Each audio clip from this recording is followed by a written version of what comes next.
Matt with Campsite 204. We've got an S1 through 4 Nissan Armada here. We're going to be doing an installation video for the dash off-road skid plates. We're going to take you through everything and make sure you get it right. So this kit will work with the 2012 to 2023 Infinitis, as well as any year 17 to 24 Nissan Armadas. Just laying out all the bolts here so you can see what is where. Driver and passenger side bolts there.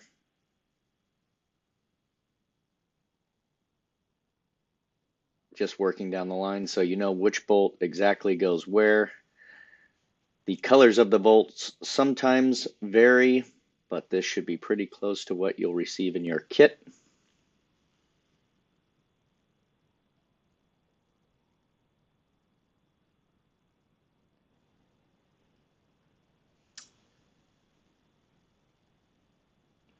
And up front here for the front skid plate, you will use the stock bolts that you remove.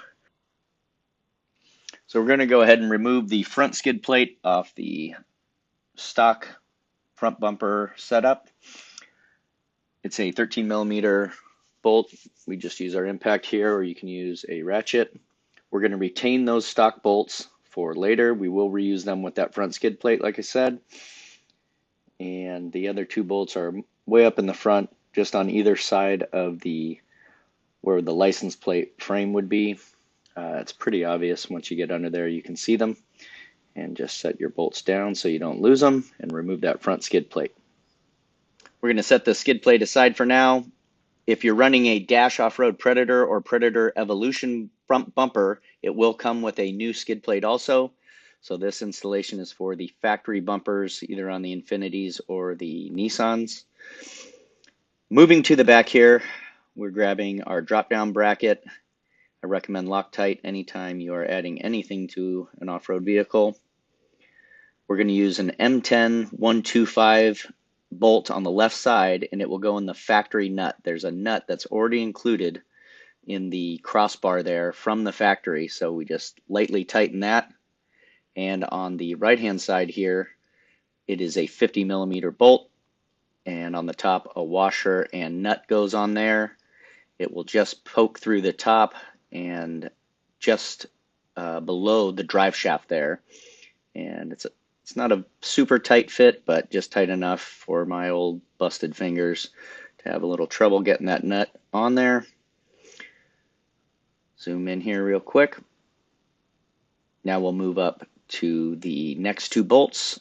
These are M10s with washers, and this is for the rear skid plate, and we are going to attach this to the drop-down bracket, and it's already got the nuts welded into the drop-down bracket, so all you need to do is finger tighten these. And I recommend leaving the entire kit loose while you're doing this. That way you have some adjustability to line up all the holes and whatnot as you move down the line towards the front of the car and add each plate. Just adding that second M10 25 millimeter bolt there and tightening it up by hand. Moving up to the front there, the next two bolts are 60 millimeters long.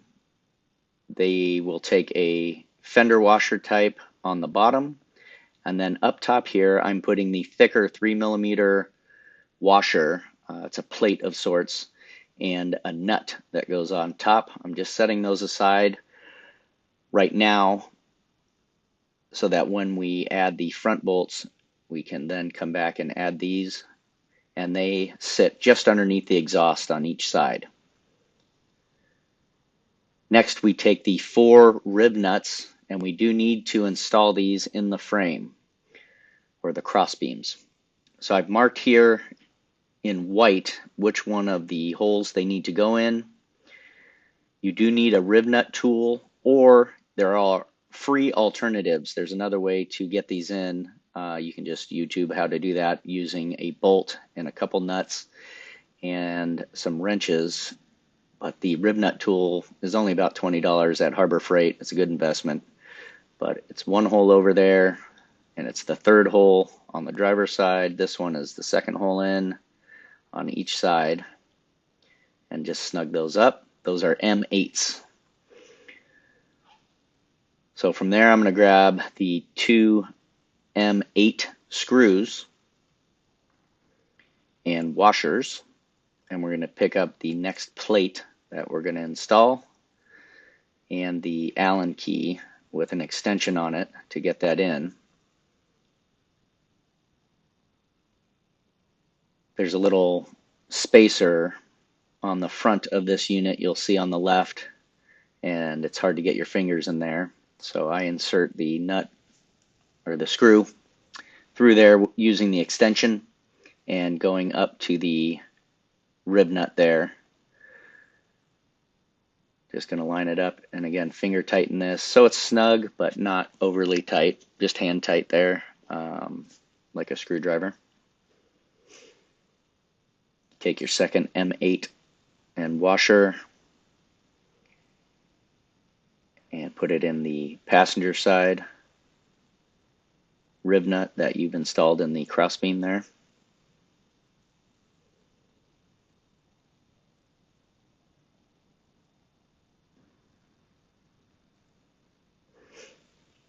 Now we're going to go back to the middle section where we set up the 60mm bolts and washers,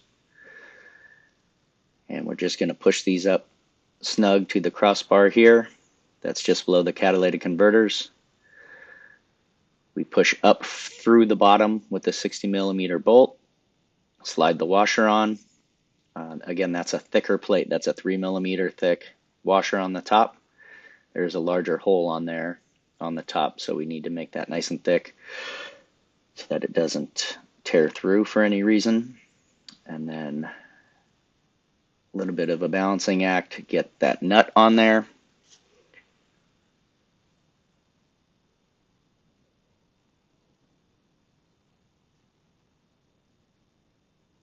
And we're going to finger tighten this up on the driver's side. And then we'll move over to the passenger side and do the same thing. So again, 60mm bolt with a fender type washer on the bottom, the thick 3mm plate on the top, and a 10mm nut on the top. And you do need to apply a little pressure there. They're just long enough to get through and have a full thread, and just short enough so that they do not hit the exhaust system there. The driver's side is a little tighter tolerances than the left, so we just made them nice and perfectly fit in there. Next, we have two more M10 bolts, and this plate goes over the drain plug, and these M10 bolts go into the nuts that are already built into that center section skid plate.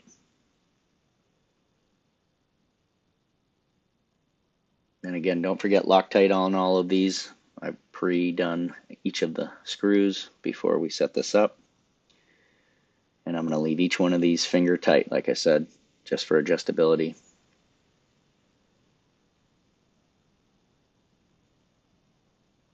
And the plates are strong enough, you can let them hang there. Obviously, I wouldn't pull on them or anything. So next up, we are going to grab two of the M8 screws that are on the bottom. And these go in the front side rib nuts that you installed in the correct positions. You'll see it pokes right through the holes there. And we're going to finger tight these.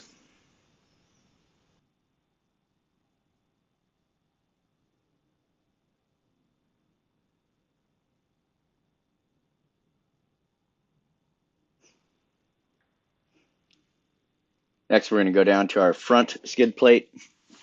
And just a reminder, we're using the factory bolts that are a 13 mil socket. These are pretty snug, so we're going to start on the front end. And again, the front holes are just to either side of that license plate frame for the US models. It's pretty obvious. You'll see right where they go in. So two bolts there.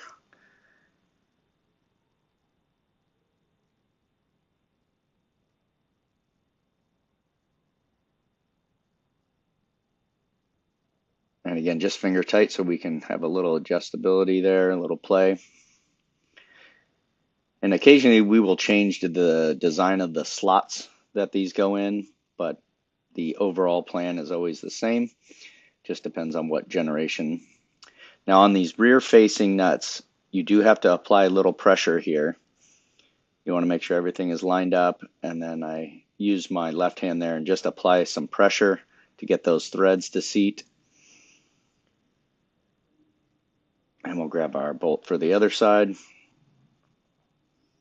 Make sure everything's lined up.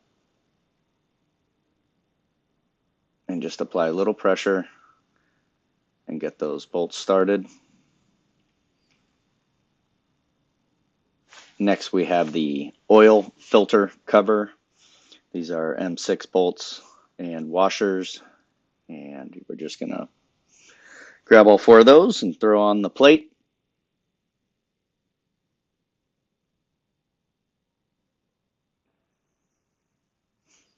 There's only one way for this to go on, so it's pretty hard to screw this one up. Just speed through it a little bit here. So once you get all that snugged up with your hands, go back through everything and tighten it up. Use a wrench on those top nuts by the catalytic converters and go out and enjoy your rig. Campsite204.com. We are the exclusive distributor for Dash Off-Road.